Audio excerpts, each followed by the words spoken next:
Basta twisties. I like it. I like it a lot.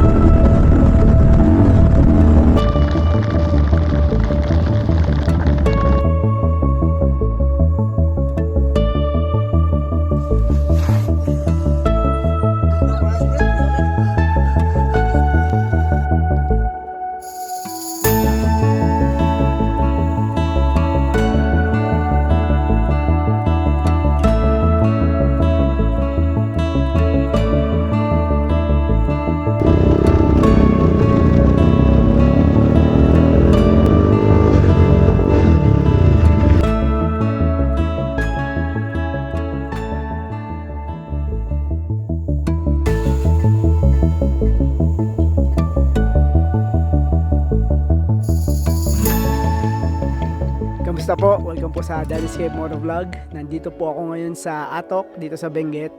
Particularly dito sa Stellar Viewpoint.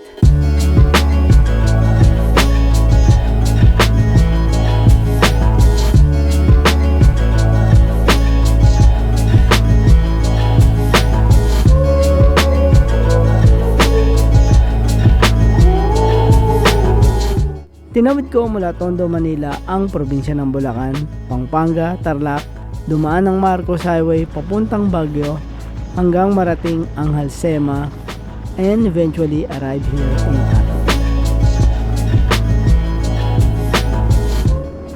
Merong coffee shop along Marcos Highway na we usually stop tuwing mapapadaan kami sa lugar.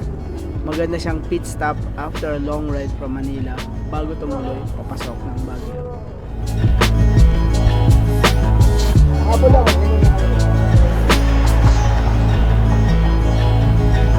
It's 9 AM na. Nag-stop over muna kami dito sa Tanawan sa Alang. Tanawan sa Alang, di ba? Oo. Tanawan sa Alang. Along Marcos Highway para magkape muna. At isa pa, ito rin yung meeting place namin ng mga kasama ko bago kami umahon ng Atok.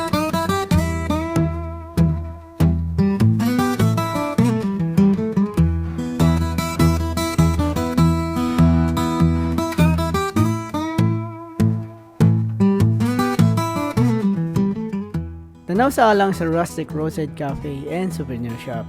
Nagsiserve sila ng coffee, pastries at all-day breakfast tulad ng mga silog, adobo flakes, at yung tsokolate na perfect sa malamig na lugar.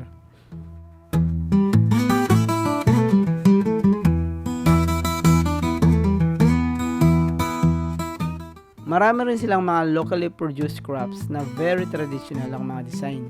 So if you're looking for a souvenir, marami kayong mapagpipilian dito. Isa sa mga specialty nila dito ay yung civet coffee.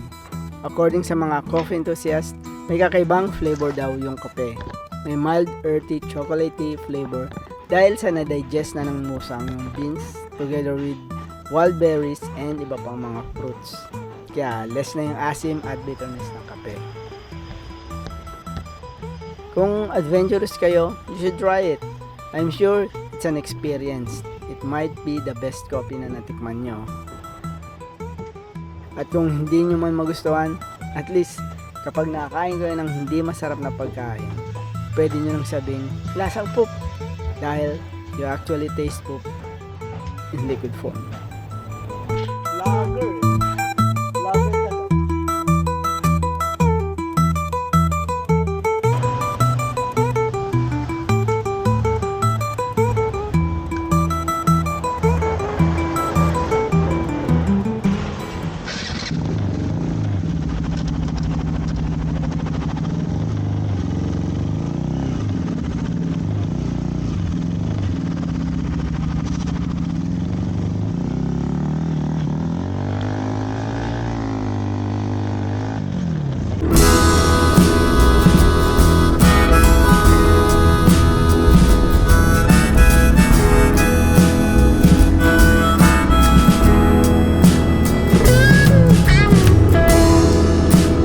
Winter's a pretty gray here. It just rains for days. Sometimes it gets hard to stay here in this city of gray. I get so down,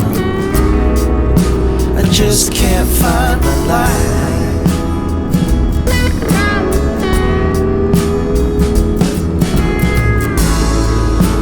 I get so down, I just gotta get through this night.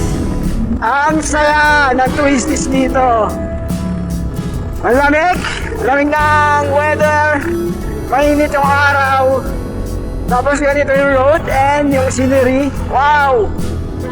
Kaya ang sarap magbabalik-balik sa lugar na to. Lalo na pag nagmumotor ka o nagma-mountain bike, masaya rin sa bisikleta to dahil na-experience ko na rin mag-bike dito. Wala pa akong motor. Pero ngayon nakamotor na ako, parang di naman mas masaya, pero mas malayo lang yung mga distance na nararating ko.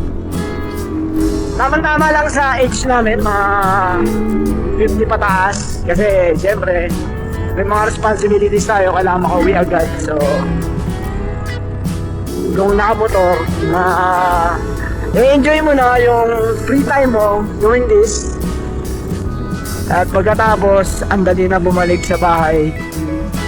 Dali na umuwi para bumalik sa responsibilities. Straight line!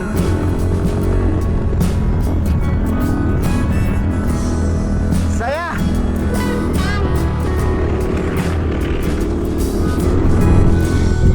And so far, since yesterday, wala pa ako nakakasalubong na electric vehicles dito. Puro diesel trucks and mga motorcycles.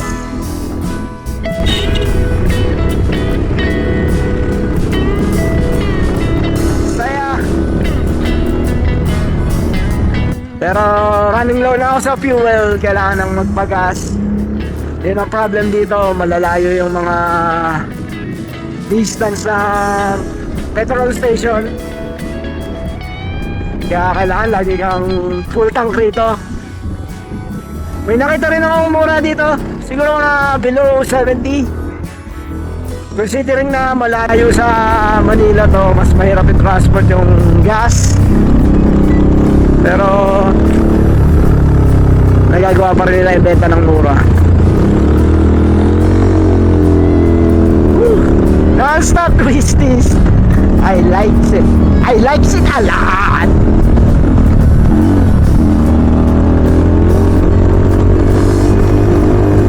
First time ko nga palang nagamit tong Smart P-Lane sa long ride. And so far, satisfied ako sa performance niya.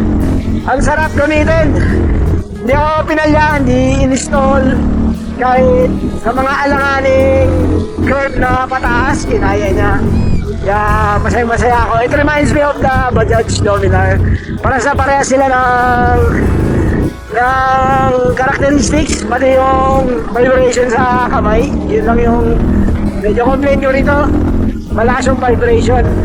Pero kung ano naman, kung long ride naman at mabilis, hindi siya ganun kasakit. Hindi mo gaano ramdam.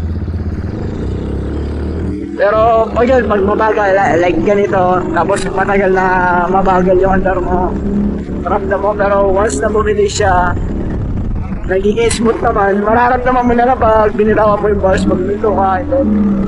Binitawan mo yung bars, medyo nam yung kamay. Pero other than that, maganda siya. Ang ganda siyang i-handle. Dahil sa maliit siya, sukat na sukat siya sa size ko.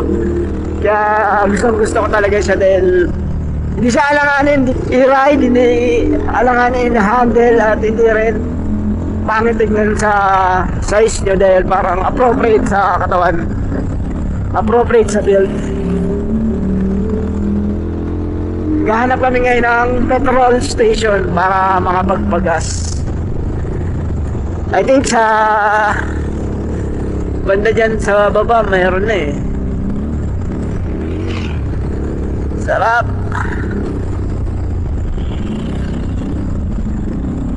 Hoy bata, huwag kang tatawid. Hoy, iniiwan na ako ng dalawa. Nalilibang ako sa kwento. Habulin ko lang and then Focus ulit. Look at the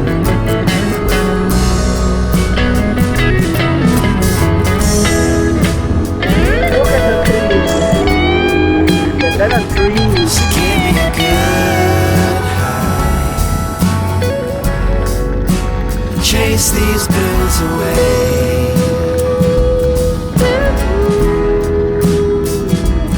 Give me a good high. Forget about yesterday.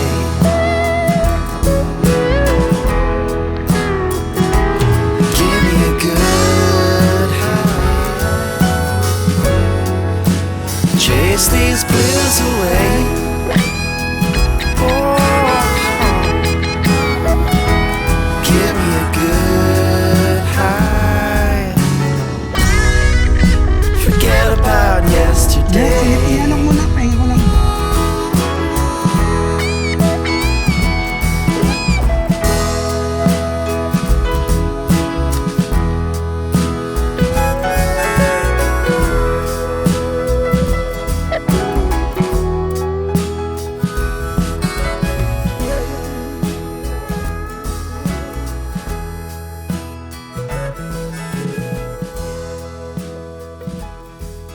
Medyo naging abala ako sa pamilya ko ngayon. Siyempre, nasikaso ko yung anak ko. Tapos, nag-focus din ako sa health ng asawa ko.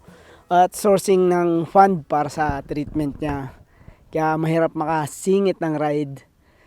Siguro, more than a year na ganito yung lagi kong ginagawa. Hindi ako makapag-shoot, hindi ako makapasyal o makaride para makafocus ako sa pag-aasikaso sa family.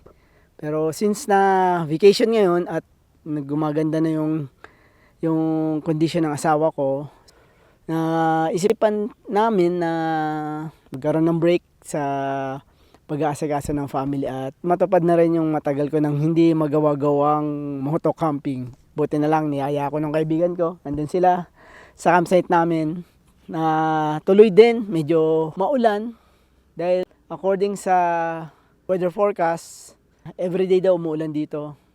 Siguro dahil sa easterlies. Ang easterlies ay ang init na dala ng hangin mula sa Pacific Ocean papunta sa direksyon ng Pilipinas. May kasama siyang moisture dahilan upang maging maalinsangan at mainit ang panahon. Dahil din dito, nagdudulot siya ng panakanakang pagulan lalo na sa hapon o sa gabi. Saktong-sakto nga yung weather ngayon. Sa Manila, napakainit. Pero dito, tama-tama lang yung lamig. Hindi sobrang lamig. So, hindi naman ako nagja-jacket. Pero, masarap yung ginawa niya. Parang nagbukas ka lang ng aircon sa bahay. Ganun ka lamig rito. Hindi yung tulad dati na sobrang lamig na hindi mo kakayanin. Ewan ko lang siguro mamaya kung mga bandang gabi pag natulog kami, tignan ko lang kung kakayanin namin. Dahil nga medyo malamig ngayon. Siguro bababa pa yung temperature niyan. Hanggang siguro mga midnight. Sana kayanin natin. Ayun na yung fog oh. Mga baba na oh. Ayan oh. Covered na yung mga bundok oh. Naku, sigurado mamayang gabi malamig yan. Mamaya mangangatog kami.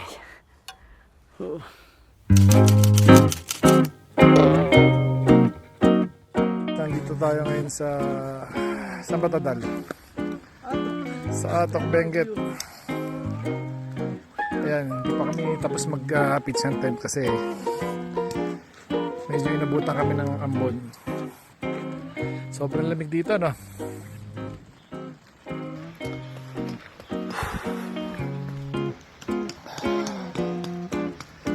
Grabe, wala kami makita. Sobrang lamig.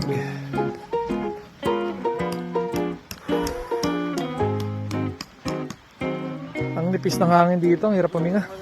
May power bank naman yata kayo.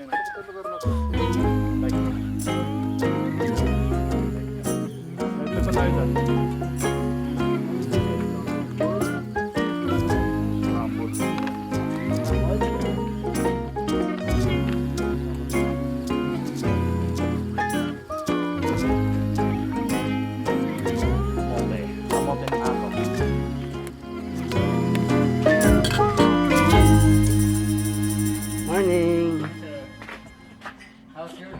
Good.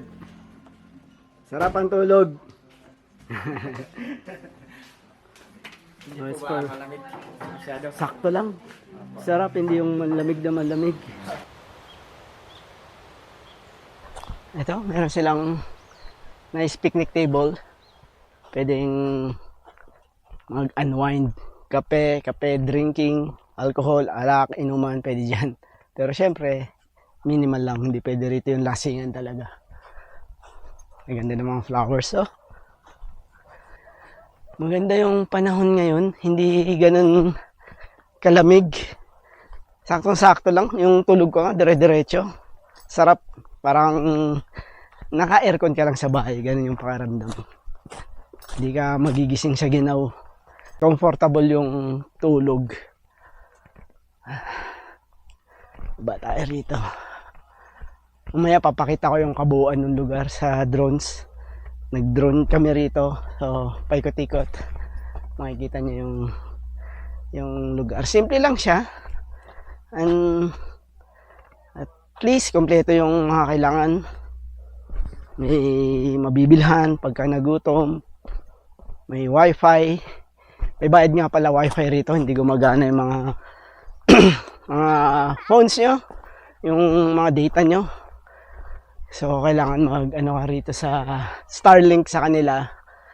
10 pesos per hour. So, nag-avail kami for 12 hours. Kasi hindi stable yung connection eh. Minsan nawawala.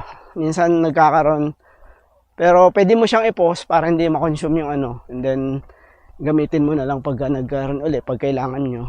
Doon sa area namin, doon sa may tent namin, mahina. Pero pag dito banda, malakas. Yan, may mga tanim din silang tomato. So, pwedeng pitasin yan. Kasi nabubulok lang daw, sayang. So, kung pupunta kayo rito, huwag na kayo magdala ng kamatis. Ang dami. Pwede niyong pitasin. Yan po. Ang mga lettuce. Ang dami, oh. Imagine nyo ilang salad magagawa niyan. Fresh na fresh, oh.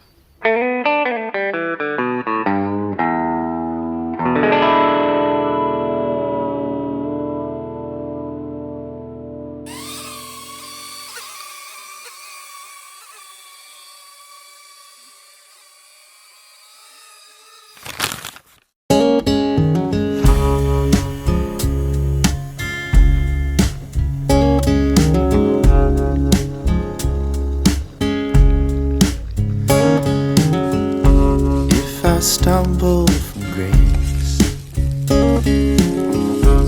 if I give in to hate, show up ragged and gray, $1 short in the daylight. If I slip through the cracks,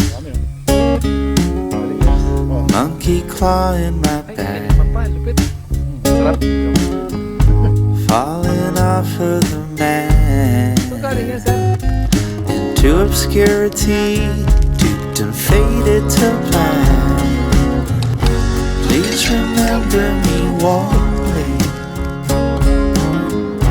bless my memory and mourn me.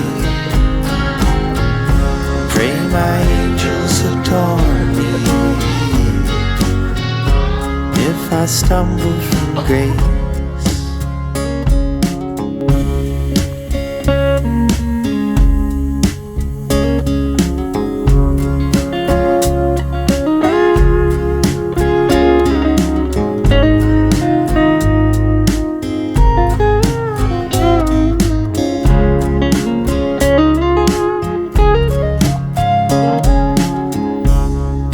Sa buhay, paminsan-minsan, kailangan natin ng escape. Hindi para takasan ng responsibilidad o pananagutan, kundi para huminga and take a break kapag ang mundo ay masyado ng maingay. We detach ourselves to give time to recover and survive sa difficult moments sa buhay and give clarity a chance to be heard sa patong-patong na ingay ng mundo.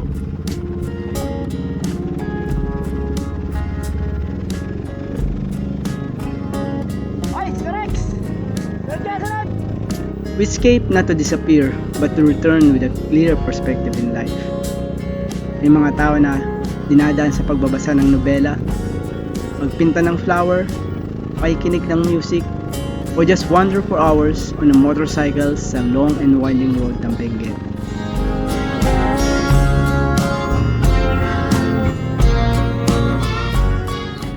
At bumalik sa realidad, a little lighter, a little stronger, and a little more human.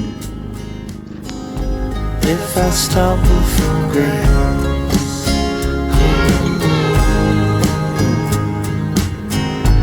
if I stumble from grace,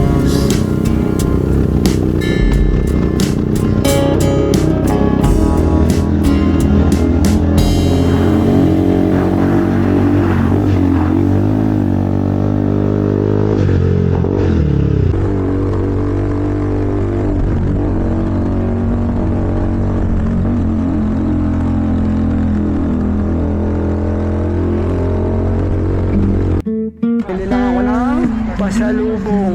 Pero magkano sa Wales? 350 sir. Ha? 350. 350? Opo. Sige, isa. Sa masipag yan. Masipag yan, ha? Oo, ilan sir? Pwede ko iwan yan, magwawalis mag-isa. Ay, nagwawalis mag-isa yan. Haba. Buka nga yan. Sige, sabo! Ano, AI?